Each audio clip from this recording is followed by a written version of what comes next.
दिगंबरा दिगंबरा श्रीपाद वल्लभ दिगंबरा अवधूत चिंतन श्री गुरुदेव दत्त. नमस्कार.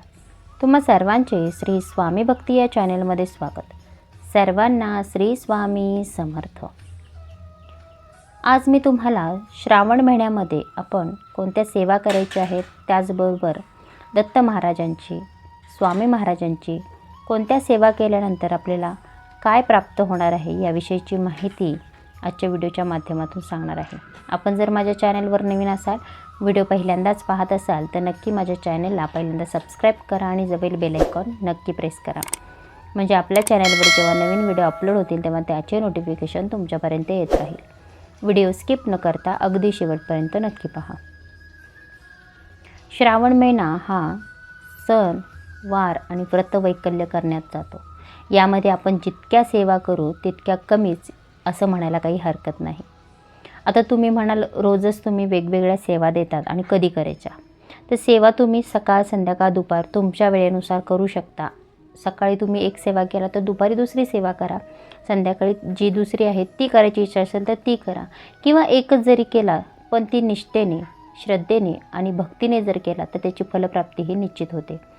तर आपल्याला सेवा काय करायच्या आहेत ते पाहूयात.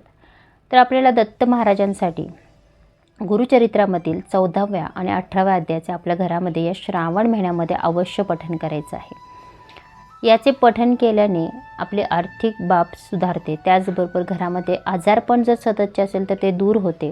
नवरा बायकोंचं पटत नसेल किंवा घरामध्ये सततच्या कटकटी, वादविवाद राहत असतील तर त्या दूर होतात. तुमच्या ज्या काही इच्छा आहेत त्या पूर्ण होण्यासाठी या 2 अध्यायांचं तुम्ही पठण करायचं आहे. ही सेवा तुम्ही संकल्पयुक्त देखील करू शकता किंवा पूर्ण श्रावण महिन्यामध्ये पूर्ण श्रावण महिना वाचू शकता. यासाठी एकच नियम आहे, मांसाहार वर्ज. मांसाहार करून कोणतीही सेवा आपल्याला करायची नाही आणि त्याची फलप्राप्तीही आपल्याला मिळत नाही, हे सर्वांनी लक्षात घ्या.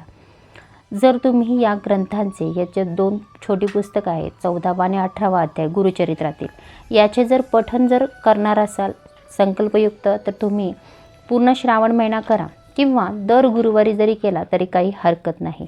कारण याचे तुम्ही वाचत जाल तसे तुम्हाला त्याचे जे काही फलप्राप्ती आहे ती नक्कीच तुमच्या घरामध्ये दिसून येईल. तुमच्या ज्या काही अडचणी आहेत त्या नक्कीच मार्गी लागलेल्या तुम्हाला दिसून येतील. फक्त तुम्ही हे 2 अध्याय या श्रावण महिन्यापासून वाचायला सुरुवात करा. कारण या 2 अध्यायांना गुरुचरित्राचे महत्त्वाचे अध्याय मानले गेलेले आहेत आणि याचे पठण केल्याने गुरुचरित्र वाचलेल्याचे पुण्य प्राप्त आपल्याला होते. आता दुसरं आहे ते म्हणजे श्री स्वामीचरित्र सारामृत. आता स्वामीचरित्र सारामृत आपल्या सगळ्यांनाच माहिती आहे, पण काही सेवेकरी आहेत ज्यांना करण्याची इच्छा आहे पण कसे करावं, काय करावं काहीच कल्पना नाही. त्यांच्यासाठी जर तुम्हाला श्री स्वामीचरित्र सारामृतचं पाठ करायचे असतील, पारायण करायचे असतील तर तुम्ही अवश्य या श्रावण महिन्यामध्ये करायचे आहेत. या श्रावण महिन्यामध्ये तुम्ही 11 पारायणं करा, 21 पारायणं करा, 51 करा, तुमच्या इच्छेनुसार. तुमची जर इच्छा असेल तर तुम्ही पूर्ण श्रावण महिना या ग्रंथाचे पाठ करू शकता. आता एखादी संकल्पयुक्त सेवा तुम्ही करणार असाल, आता ही सेवा आपण का करणार आहोत तर हे सर्वप्रथम लक्षात घ्या.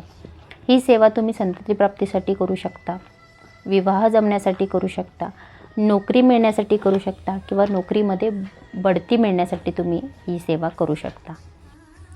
तर जी तुमची इच्छा आहे त्याचा संकल्प आपल्याला करायचा आहे की मी 11 दिवसांचं पारायण या गोष्टीसाठी करत आहे आणि ही इच्छा माझी पूर्ण होऊ दे, हे निर्विघ्नपणे माझे पारायण पार पडू दे असं आपल्याला बोलायचं आहे. संकल्प पहिल्याच दिवशी सोडायचा आहे आणि तुम्ही जे काही बोलला आहात 11, 51, 21 तितके पारायण आपल्याला करायचे आहे. आता आपल्याला श्रावण महिन्यामध्येच पूर्ण करायचे असतील तर एका दिवशी 2 पाठ केला तरी काही हरकत नाही. म्हणजे सकाळी 1 पाठ, संध्याकाळी 1 पाठ, अशा प्रकारे तुम्ही एका दिवशी 2 पाठ नक्कीच करू शकता.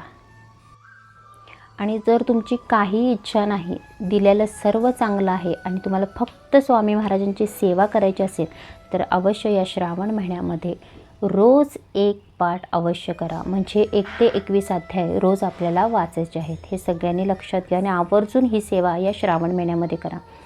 जर तुम्ही जास्तीचे पारायण करणार असाल तर तुम्ही एका दिवशी 2 पाठ करू शकता, सकाळी 1 पाठ करू शकता. म्हणजे सकाळी 1 ते 21 अध्याय वाचा आणि संध्याकाळी 1 ते 21 अध्याय वाचा. अशा पद्धतीने तुम्ही एका दिवशी 2 पाठ केला तर तुमचे जास्तीचे देखील पारायण होऊ शकतील। यासाठी नियम काय आहे तर मांसाहार करायचा नाही, बाकी कोणताही नियम या सारामृतसाठी नाही। मांसाहार करून कोणतीच सेवा आपल्याला करायची नाही। आता तुम्ही म्हणाल ब्रह्मचर्याचे पालन, बऱ्याच महिलांना प्रश्न पडतो, बऱ्याच सेवेकरांना प्रश्न पडतो, तर ब्रह्मचर्याचे पालन नाही केला तरी काही हरकत नाही, कारण ही सेवा संतती प्राप्तीसाठी देखील केली जाते आणि संतती प्राप्ती यासाठी कोणत्याही ब्रह्मचर्याचे पालन करावे असं कोणताही नियम नाही। तर तुम्ही फक्त मांसाहार करून कोणतीच सेवा करायची नाही हे लक्षात घ्यायचं आहे आणि परान्न वर्ज्य करायचं आहे। परान्न या वेळेमध्ये परान्न घ्यायचं नाही। ही सेवा केल्याने बऱ्याच गोष्टी बऱ्याच जणांच्या सुटलेल्या आहेत, बरेच प्रश्न मार्गी लागलेले आहेत। शक्य गोष्टी या पारायणाने झालेल्या आहेत। हे पारायण तुम्ही करू शकता या श्रावण महिन्यामध्ये। आणि जर काहीच शक्य नाही, वेळच नाही, जॉईंट फॅमिली आहे, जॉब करतोय, तर तुम्ही दर गुरुवारी मात्र याचे पाठ करा। 1 ते 21 अध्यायांचे वाचन करायचे आहे। त्याचबरोबर आपल्याला 11 माळी श्री स्वामी समर्थ हा मंत्र जप करायचा आहे। या श्रावणामध्ये जितक्या तुम्ही सेवा कराल, जितक्या मनोभावे कराल, तितकी त्याची फलप्राप्ती आहे। त्यामुळे शक्यतो करून जितकं जास्त होईल तितकं आपल्याला सेवा देखील करायची आहे।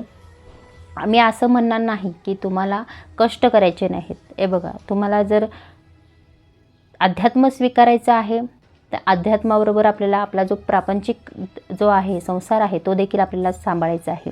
अध्यात्माबरोबर आपल्याला संसार देखील करायचा आहे आणि हा संसार जर नीटनेटका ठेवायचा असेल तर याला नक्कीच आपल्याला अध्यात्माची जोड लागते। आणि हा जो श्रावण महिना आहे यामध्ये जे आपण अध्यात्म करू ते नक्कीच आपल्या कामी येतं। आणि जी काही आपली गाडी, जी संसाराची गाडी जी कोलमडलेली आहे ना, ती सरळ घेऊन जाण्यासाठी नक्कीच आपल्याला स्वामी महाराज हात देतात आणि ती गाडी आपली रुळावर आणतात। आणि हे अनुभव आहेत आणि तुम्ही नक्की या महिन्यामध्ये जेवढी सेवा होईल तेवढी सेवा करा, मनोभावे करा। तुमच्या ज्या काही इच्छा आहेत त्या इच्छेसाठी करा किंवा स्वामींनी मला दिले म्हणून तुम्ही सेवा करा। नक्कीच तुमच्या ज्या काही इच्छा आहेत त्या पूर्ण होतील। तुम्हाला स्वामी महाराज कधीच कशाची कमी पडू देणार नाहीत।